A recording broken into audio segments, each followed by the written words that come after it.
السلام علیکم پیارے ویورز، میں ہوں عبدالستار اور آپ دیکھ رہے ہیں AS Info TV۔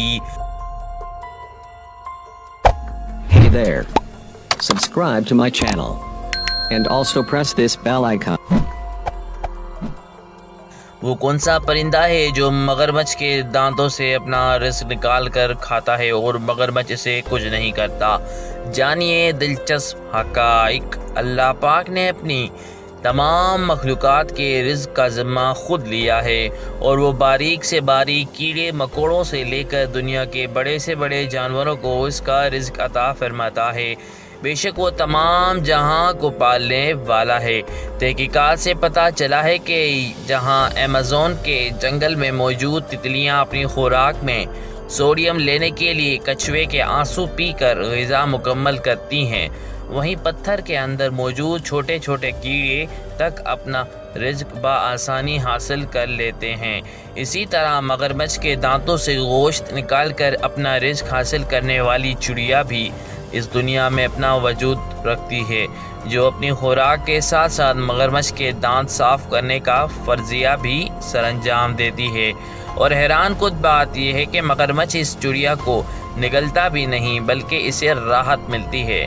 پیارے ویورز، اگر آپ کو ہماری یہ والی ویڈیو پسند آ جائے تو اسے لائک کریں، دوستوں کے ساتھ شیئر کریں۔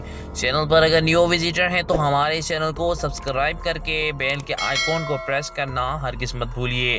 امام عبداللہ بن زکریا بن محمد القزوینی، جنہوں نے اپنی کتاب عجائب المخلوقات میں 800 سال قبل جو یہ کتاب شائع کی تھی، جس میں انہوں نے 800 سال پہلے ہی بتا دیا تھا کہ اس کائنات میں ایک ایسا پرندہ بھی موجود ہوگا جو مگرمچھ کے دانتوں سے اپنا رزق نکال کر کھاتا ہے، اور مگرمچھ کو بھی اس سے سکون ملتا ہے۔ اور یہ اس بات کا ثبوت ہے کہ اسلام اپنے ماننے والوں کو مذہب اور سائنس دونوں کا نور عطا کرتا ہے۔ اس لیے یہ کہنا غلط نہ ہوگا کہ اسلام دنیا کا سب سے زیادہ ترقی یافتہ دین ہے، جو نہ صرف قدم قدم سائنسی علوم کے ساتھ چلتا نظر آتا ہے بلکہ تحقیق میں رہنمائی بھی کرتا ہے، جیسا کہ موجودہ دور میں بھی کر رہا ہے۔ اور اس کی ایک مثال مگرمچھ کی ہے۔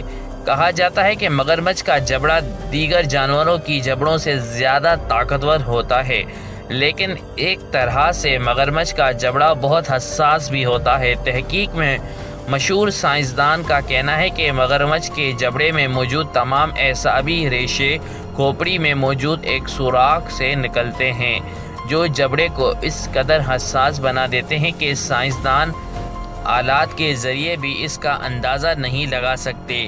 اس طرح مگرمچھ کو معلوم ہو جاتا ہے کہ اس کا منہ میں خوراک ہے یا پھر کوئی گندگی چپکی ہوئی ہے، لہٰذا مگرمچھ کے جبڑوں کی اس حساسیت کے باعث ان کے جبڑوں کی صفائی بھی بہت ضروری ہے۔ لیکن قدرت نے اس چیز کا انتظام بھی کر رکھا ہے۔ موسم سرما میں مگرمچھ خشکی پر نکل کر اپنا منہ کھول کر دھوپ سینکتے ہیں، اور اس کے جسم کے اوپری کھال تو اتنی سخت ہوتی ہے کہ اس پر آبی کیڑے اثر نہیں کر سکتے، لیکن اگر پانی کے اندر اس کا منہ کھلا رہ جائے تو جونگ چپک جاتی ہے اور وہ خون چوستی رہتی ہے۔ اس طرح مگرمچھ کے بڑے دانتوں میں کبھی کبھی گوشت کے ٹکڑے بھی پھنس جاتے ہیں، چونکہ مگرمچھ کی زبان نہیں ہوتی، جس کے باعث وہ اپنے دانتوں میں پھنسے گوشت کے ٹکڑے نہیں نکال پاتا۔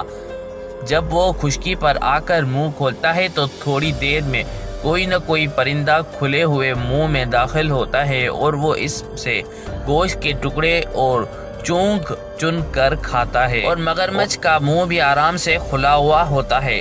نظام قدرت تو دیکھے کہ طاقتور ہونے کے باوجود مگرمچھ ان پرندوں کو نہیں نگلتا، بلکہ صفائی کرنے کے بعد بغیر کسی مزاحمت کے اس کو واپس جانے کا موقع بھی فراہم کرتا ہے۔ پیارے ویورز، یہ انفارمیشن آپ کو کیسی لگی؟ انفارمیشن اگر آپ کو اچھی لگی ہے تو کامنٹس میں اپنے رائے کا اظہار کرنا ہرگز مت بھولیے گا۔ پیارے ویورز، ملتے ہیں نیکسٹ ویڈیو میں، تب تک اپنے ہوسٹ عبدالستار کو اجازت دیجیے گا۔ اللہ حافظ، اللہ نگہبان۔